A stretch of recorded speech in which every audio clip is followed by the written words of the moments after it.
Ada nggak yang merasa sekarang kalau misalkan beli perhiasan itu lebih cepat rusak? Kalungnya lebih cepat putus, antingnya lebih cepat patah, bahkan sampai cincin kadang-kadang lebih cepat rusak. Kenapa?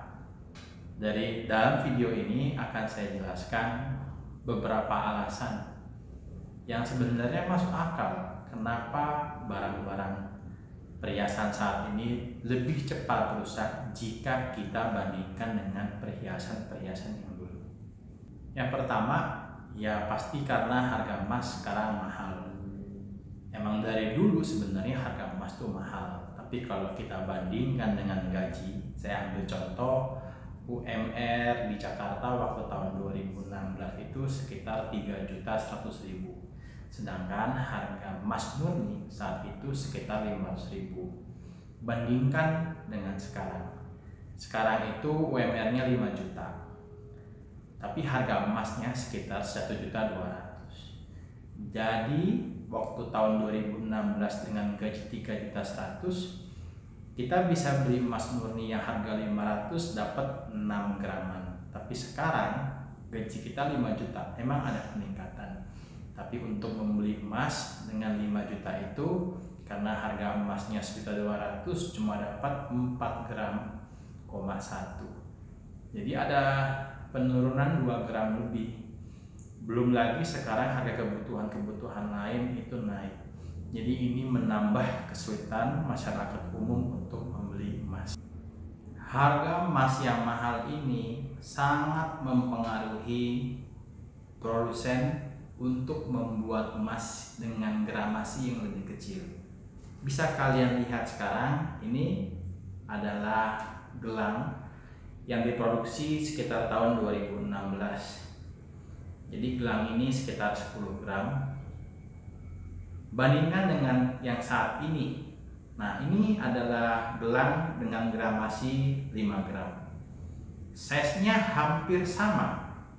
Graman yang menyusut ini dengan bentuk yang sama besar mengartikan bahwa barangnya itu dibikin menjadi lebih tipis, secara otomatis lebih mudah rusak. Ini bagaimana caranya supaya masyarakat tetap dapat membeli perhiasan dengan model yang bagus, tapi di sisi lain mereka tidak kehilangan pasar, di mana kondisi harga emas mahal tapi daya beli masyarakat berkurang. Mau tidak mau ya dikecilin. Mungkin dalam contoh ini kan bisa melihat produk Momugi.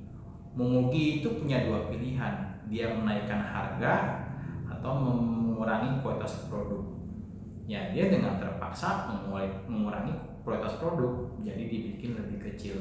Dalam hal ini emas juga demikian, mereka terpaksa mengurangi kualitas dengan membuat emas menjadi lebih tipis supaya bentuk yang sama, model yang bagus, dan dapat dijangkau oleh masyarakat.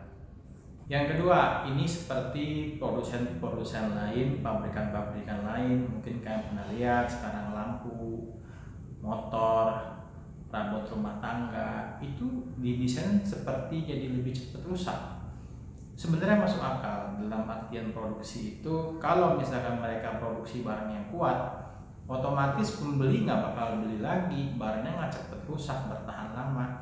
Sedangkan mereka kekuatannya dalam produksi, jadi mereka itu dengan sengaja membuat barang ini lebih cepat rusak. Dan ini juga nyambung ke poin ketiga, yaitu model saat ini. Model saat ini, model-model perhiasan itu dibuat dengan desain-desain yang unik, dibuat dengan desain-desain yang lebih tipis, lebih simple. Hal ini membuat emasnya jadi lebih mudah rusak. Mereka tidak besar, mereka tidak kekar, mereka kecil-kecil, ramping, simple, lebih banyak matanya dibandingkan zaman dulu. Jadi ini malah membuat emas itu lebih mudah rusak. Kalau dulu modelnya polos, emasnya nggak ada mata, gelangnya 20 gram itu udah biasa. Sekarang gelang paling 3 gram, 5 gram. Jarang sekali saya temukan emas dengan gramasi besar. Ya kalau ada pun jarang terjual. Jadi yang lebih terjual emang yang gramasi kecil. Yang poin keempat adalah jenis patri. Patri yang umum pada zaman dahulu adalah patri yang menggunakan api, dibakarkan lalu dia tempelkan sesuatu, disebutnya patrian. Dia meleleh di tengah-tengah, nanti dia akan menyatukan dua permukaan emas. Tapi sekarang patrian pabrik itu lebih banyak pakai laser. Laser itu secara teorinya dia menggabungkan dua logam, lalu dia berikan laser di tengah-tengah dengan tujuan melelehkan dua join ini, lalu mereka menempel seperti di video ini.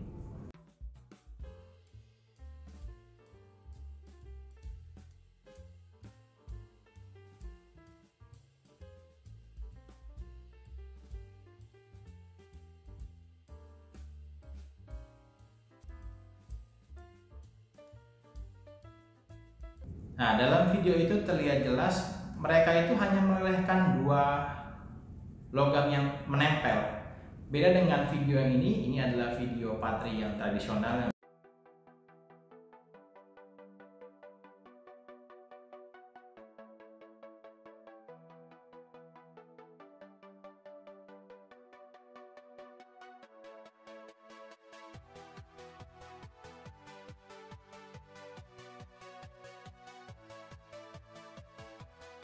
Nah, dalam video itu dia terlihat seperti ada perekatnya. Ada yang menempelkan dua logam agar menempel itu. Dilelehkan supaya dia merekat. Jadi proses pematrian dengan cara memberikan patrian itu membuat seluruh permukaan lebih tertutup baik dibandingkan dengan laser. Dan seringkali laser ini hanya diberikan di beberapa titik, tidak secara keseluruhan, sehingga barangnya jadi lebih cepat rusak. Dan yang terakhir, emasnya diproses dengan secepat mungkin. Saya seringkali melihat produk-produk yang baru banget keluar dari pabrik itu sudah ada cacat, sudah ada kerusakan. Kadang dia bengkok, kadang dia matanya nggak ada satu, kadang kiri semua, kadang kanan semua. Ini sebenarnya hal yang wajar dalam produksi. Mungkin teman-teman yang di bagian produksi sepatu atau yang lain-lain akan menemukan hal seperti ini. Tapi biasanya semestinya ada quality control untuk melihat apakah produk ini sudah layak untuk dipasarkan. Sedangkan yang saya lihat pribadi di emas, seringkali produknya ini seperti tidak terkontrol, seperti tidak tercek. Jadi barang-barang kadang-kadang kurang pas, kadang terbalik pemakaiannya, terkadang semestinya hadap atas, dia malah ngadep ke bawah. Jadi hal seperti ini itu membuat kita bisa melihat kalau produksi ini dipaksakan secepat mungkin, quality control yang kurang, dan produknya sengaja dibuat lebih mudah rusak. Nah, itulah 5 hal yang menurut saya mempengaruhi mengapa perhiasan sekarang lebih cepat rusak dibandingkan dulu. Video ini saya buat sebagai edukasi sebagai teman-teman, bukan dengan tujuan untuk menjelek-jelekan pabrik atau mau mengajak teman-teman untuk tidak beli perhiasan. Mungkin lebih mengajak teman-teman memahami apa yang terjadi pada industri emas.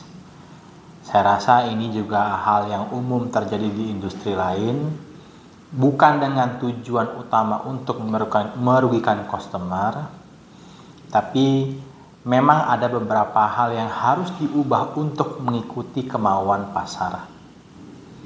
Saya harap video ini bisa membantu memberikan pemahaman pada teman-teman. Ya, kalau Kalau teman-teman suka video-video seperti ini tentang emas, tentang logam mulia, atau tentang investasi yang berhubungan dengan emas, boleh teman-teman, kalau teman-teman suka dengan konten-konten seperti ini, konten tentang emas, perhiasan, investasi, atau seluk-beluk tentang penjualan emas, subscribe, jangan lupa bagikan ke teman-teman. Kalau ada pertanyaan atau mau bikin konten seperti apa, tulis aja di komentar. Kalau misalkan bisa, akan saya buatkan. Semoga bermanfaat videonya. Terima kasih sekali lagi udah nonton.